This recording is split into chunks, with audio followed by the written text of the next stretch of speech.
I'll sing until my lungs give out. You're beautiful.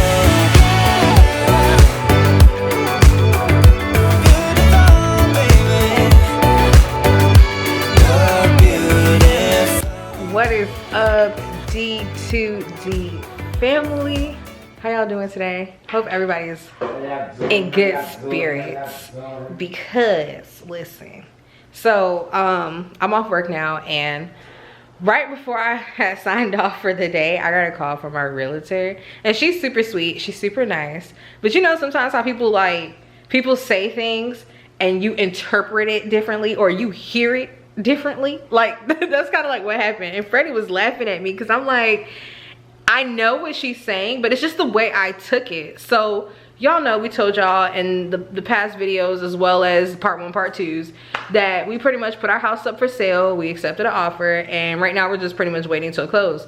So as we get closer and closer to the countdown, you know, our realtor calls and she's like checking me in on different things that, you know, we may need to do or prepare for and all that other stuff. And so today she called me and she was just like, hey, just want to make sure that you know that we're squared away. You know, this is done, that's done, blah, blah, blah. So, you know, on closing day, you guys need to make sure that you're out, like out, like everything is out of the house so that, you know, the people can come do their final inspection. And like, when she said it, I'm like, okay, yeah, she right, I gotta be out. But the way, I don't know, it's just the way my mental took it. I was like, Freddie, she's talking about I gotta be out my house. Like, I gotta be out. Like, all my stuff gotta be gone. Like, she kicking me out my house. And it's just like, I don't know. I guess for me, even though that's not how she said it, that's how I took it. And it's really hitting me that we really are moving. Like, we really sold the house and we really got to get up out of here. So, you know, over the next couple of days, I'm gonna really like make sure that I start making an effort to pack, because like, I think I told y'all all we did was the garage. We have our storage, but it's just like taking me some time to get certain things done, because I know I have time to do it, but I really want to plan it out and schedule it out.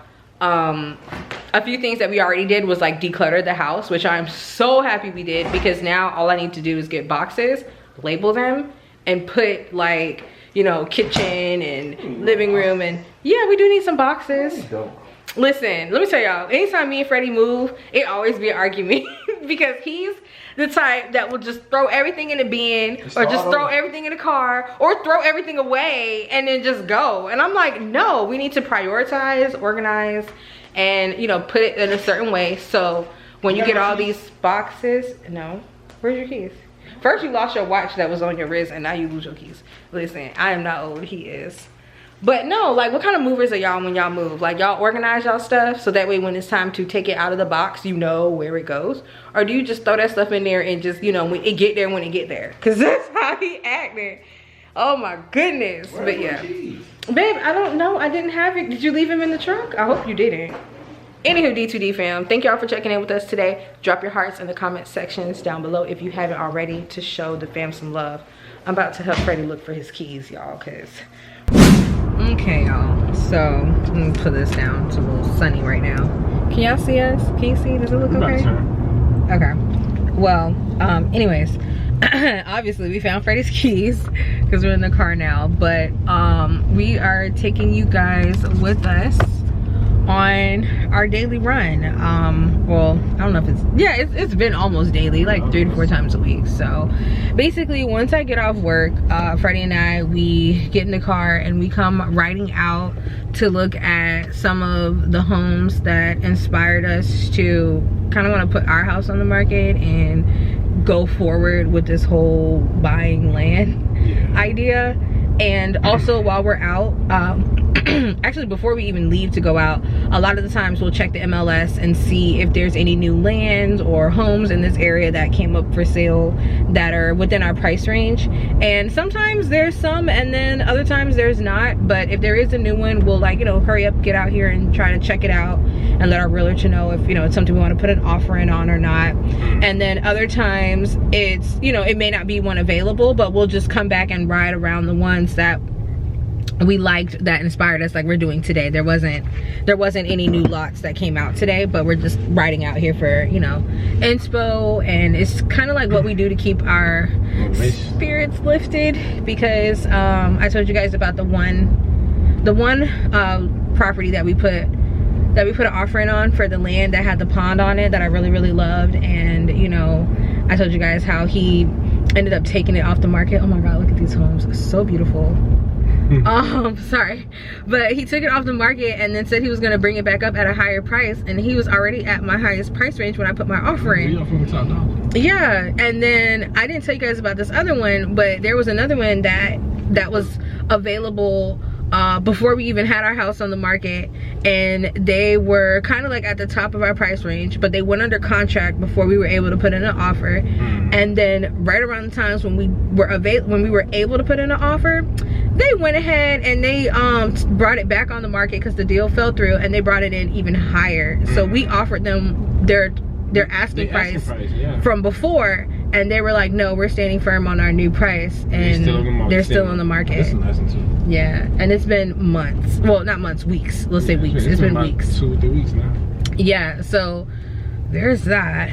But and this one we just lost completely out on, the one we lost to a couple days ago. Oh yeah, they were like, 40th. Oh my God, they were like, okay, we put in our offer, and they told us to come back with our best offer. We put in an offer first. Yeah, and it was a reasonable offer. Yeah, and then they say, okay, they came back and say put in your highest and your best, and we went over asking. And then that's unfortunate. Yeah, and then they didn't even respond. And then our realtor reached out to them, and they were like, oh, they went with someone else or whatever. And I'm like, okay. But no, the one that bothered me the most was the one on 61st, the one that we went in at their original asking price, and they came back on the market $30,000 higher than their original asking price. They're just like, oh yeah, they're still there. Y'all, look at these. Hold on. It's on Freddie's side, but this is one of the neighborhoods that we rode through that was so inspiring. Like, wait till you see this house on the corner right here. This is my side that I love. Freddie loves it too, but this one is where I said sign it, Shirk. Right here. I said, let's go. We putting this house up today. But you see, when they turn, they kind of lose a little bit of yard space. Yeah, just a little bit. But look how much, like, look at this. And they're right across from, like, this little canal lake thing here. There's some nice ones. Yeah.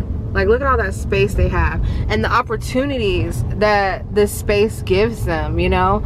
They can build whatever they want out here because of the type of community that it is. That's what we really love. Like, you can build the mother-in-law suites. You can put however many plants and trees you want. Like, you can make it really, really nice. You can really, really make it your own. I feel like at this stage of my life, when I think of home ownership and what that means for me today, it's different than what it meant. That's a side by side. Oh, this coming up right here? Yeah. I don't want to put the camera in their face. They can't see. Oh, okay. Don't give me one of those, boy. Okay, this is what Freddie's talking about right here. A side by side, like a 4-wheeler big boy truck. I mean, you can have those out here in our city that we currently live in. I don't even think you can have them on the road, let alone in the neighborhood. You can ride dirt bikes, 4-wheelers, all that stuff in this area. Yeah.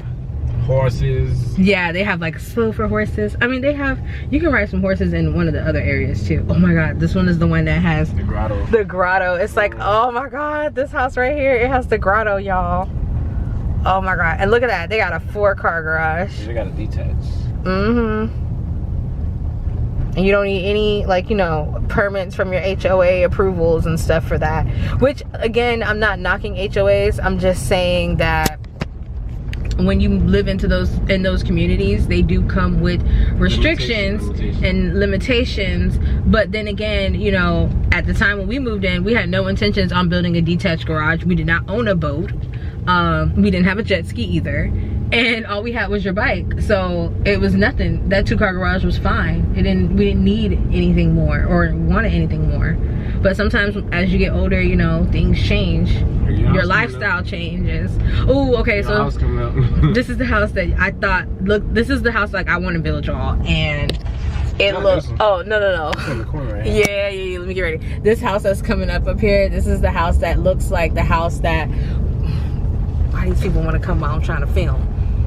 Okay, so this is a part of the house right here. This is their detached garage. And they're building my dream pool. I need these people to get out the way so you can see, because the camera is not adjusting. So this house right here is kind of like what I envisioned for our home to be like, and I thought this house looked very similar to it. I hope the camera is doing it justice, because it looks dark on my end. Yeah, they finna build That was another garage thing over there. No, that was an empty lot. I mean, the lot, man. Yeah. They knocked all the trees and stuff down. Oh yeah. So they're expanding over here. This somebody house bought it. Oh, somebody bought this part.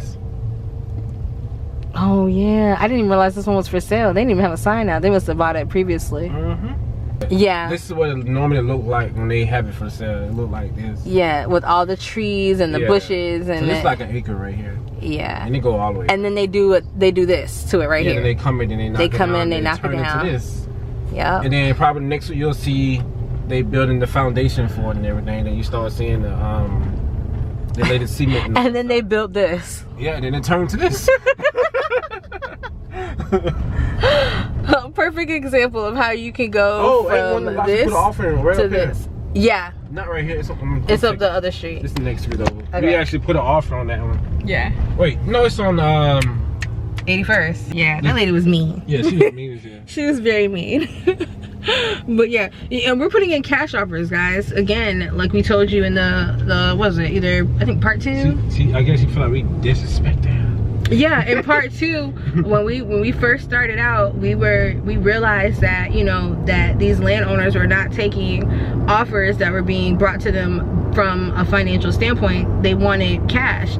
So when we were offering cash, we were coming in below asking price, not realizing that that price was for cash. Okay, sorry, I did not know. That price that they listed. That's not a cash price. Not all of them. Well, yeah, no, not all of them, but the ones that we put in, the ones that we put in for, they were expecting cash because our realtor came back. Yeah, that one particular lot, so they was listed for cash. Not all of them. Yeah. Oh my God, look at these. Like when I tell you, you can build whatever you want out here. You can build. Look at that. You can build a castle. So beautiful with the Florida palm trees. Like, you know you're in Florida when you see all those palm trees, right? But look at the space. Oh, Freddie just hit the brakes on me, y'all. This is a good road to go down. Yeah. All right, we're gonna take y'all down another. Well, this is one of Freddie's favorite roads. We just actually went down here the other day. Yeah, like we literally learned all the streets at this point. Okay, so I think we're coming up to another vacant lot. Yeah. So this is what the vacant lots look like. They all look like that. Yeah. My body is in the mirror. I mean, oh, this is a nice house. Go ahead, y'all. Look at all that green space. Yeah, but everybody who buy a lot doesn't have. They all don't have intentions on building. They just buy it as an investment. Yeah, look at them. Look at this. Yeah. So nice. So look, so much space between them and their neighbors. They could build a mother-in-law suite. I see it. They got a mother-in-law suite and a suite in the back there. It looked like a guest house that they added in. So much, you know. And then this type of community is, like I said, it's rural, it's equestrian. So I thought we were coming up to one, but that's not it. Look at that party they having back there. But look, see, you can have like all those kind of like cars and trucks. Here's another vacant lot right here. You got to see if it's for sale through the MLS because they don't have a sign. It might have already sold, actually. Yeah. But as we keep going, we'll probably pass by more rural like areas. They're kind of like pocketed in here and there, where some people have like horses in their backyard. Maybe they'll have some goats, some chickens. Like everybody doesn't, but some people do, and they keep them as like pets, not even so much as like for agricultural use or anything like that. So it's kind of like spread out. Everybody doesn't have it, but there are people that do. Look at that.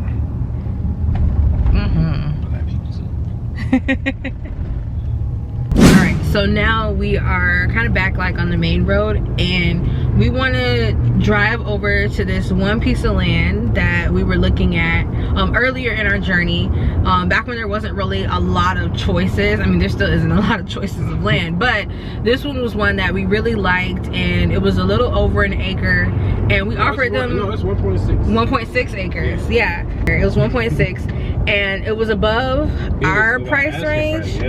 And we went in with what we had, you know. We tried, we put in our offer. Our offer was, it wasn't too low, it wasn't but too bad. like, it was respectable. Yeah, so here it is here. This is the one. We're getting ready to turn it now. Yeah. So you guys can see it. But yeah, we went in, we put in an offer. We were really confident. You know, for the amount that they had it listed, I thought that we came in at a good price. Even our realtor thought it was pretty fair. But she turned it down. Because the market's so hot, they can kind of do that a little bit. Yeah. So this one, it doesn't really have a lot of trees in it. But it still has the trees on the outside. Not in the front. Yeah, it has a lot of the trees on the outskirt, and we really liked it at the time, but they declined our offer, and yeah, so we were a little bummed about it, but you know, that's we wanted to at least shoot our shot, you know, like you can't help but try. Yeah. So, but anyways, she's still on the market, available. Yeah, she's been sitting there. She's been sitting there for quite some time, and that's the thing. A lot of these lands that are for sale, a lot of them are like really, I don't even know how to describe it, because even my realtor was like, they are not priced to sell. They are just yeah, they're gonna sit. They're one of the people that are gonna sit and wait until there's literally nothing left and you're forced to pay their price. Even though their price may not technically be worth what they're listing it for, because they want cash. There's no appraisal, there's nobody to kind of stop them from doing it. So it is what it is, and that's a lot of what's happening down here in our area when you're trying to buy land in these type of rural communities. There's not that many for sale. There is still some available, but some of those people are holding out. They're not going to put it for sale. They're waiting until they can do top dollar. And then you have some out here that are trying to get top dollar now, and they're just holding out. The lands that are priced right, they usually sell within like what, 24 or 48 hours. Within two or 3 days. They're under contract. Yeah. And then there's some that are sitting for weeks, like that one, because they're listed too high and they're holding out until they get a cash buyer that's going to pay that high amount. And I mean, it's ridiculous. Okay guys, so now we're getting ready to we're getting ready to show you one more location. I feel like we showed you a lot, but we're going to show you one more because this one was one that occurred recently. We put in an offer a few days ago on this one, and we went in above asking price, and we really thought that it was a good chance that we were going to get it. And we literally found out like the day before yesterday that they went with someone else. But I want to show you, you know, what it looked like. We weren't too crazy about the location, but we did like where it was positioned at and what was around it. So kind of show you guys what we look for when we're putting in offers for land.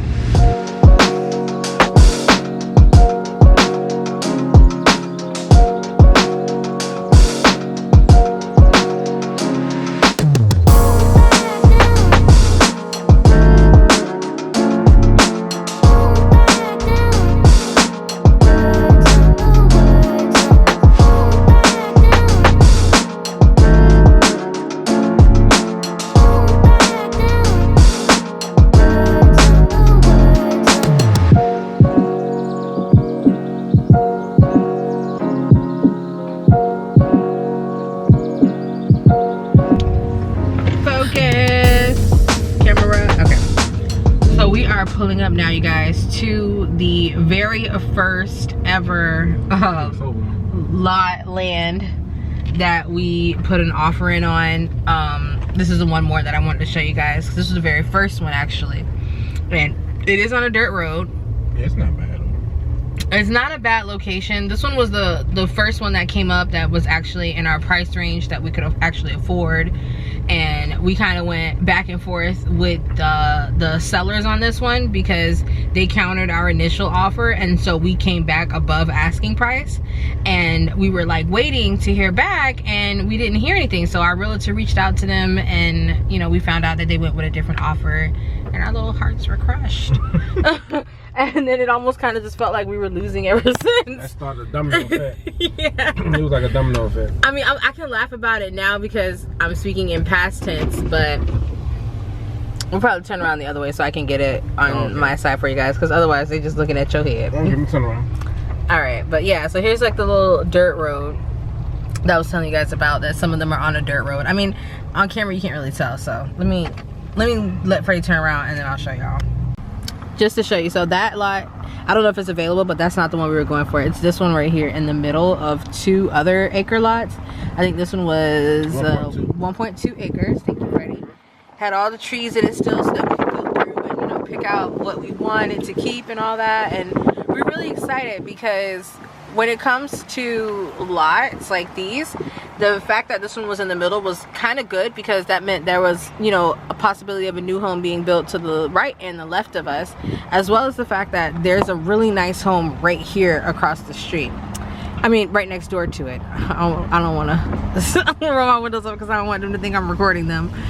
But yeah, so I know, right? That was the first thing we noticed. They got a boat.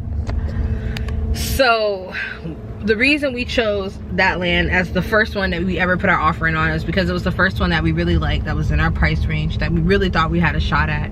It is on a dirt road, but out here there's dirt roads everywhere. It's considered a luxury to be on a paved road, okay? So, excuse me, when we pick out lots that we want, we first think about the location as the proximity of where it is to things. I remember telling you guys in, I think part 2's video, that out here it's becoming more desirable to live out here, because even though it is like a rural equestrian area, they are building a nearby city on the outskirt that's gonna have all the amenities and accessories that you would in a of a normal city. So you'll be on the outskirts, but the city won't be so far away from you. So like lots like these, we really like this one because like I showed you the house that was like next to it, like not right by it, but in the proximity of it. We like to buy lots that are in areas with homes like that. Due to this being like a rural community, you may have homes that look like that next to you. You may have homes that have farm life next to you, or kind of more ranch style with like the equestrian horses.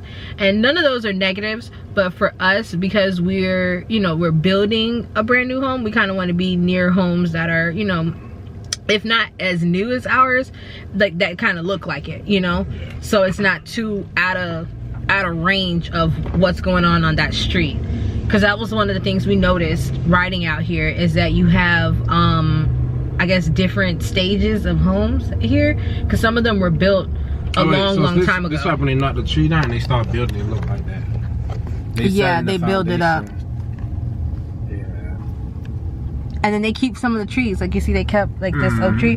I feel like you should keep some of these trees. Like for the ones that take all the trees down, it takes away from that feeling of another one right here. Yeah. Is this one by that company? Yep.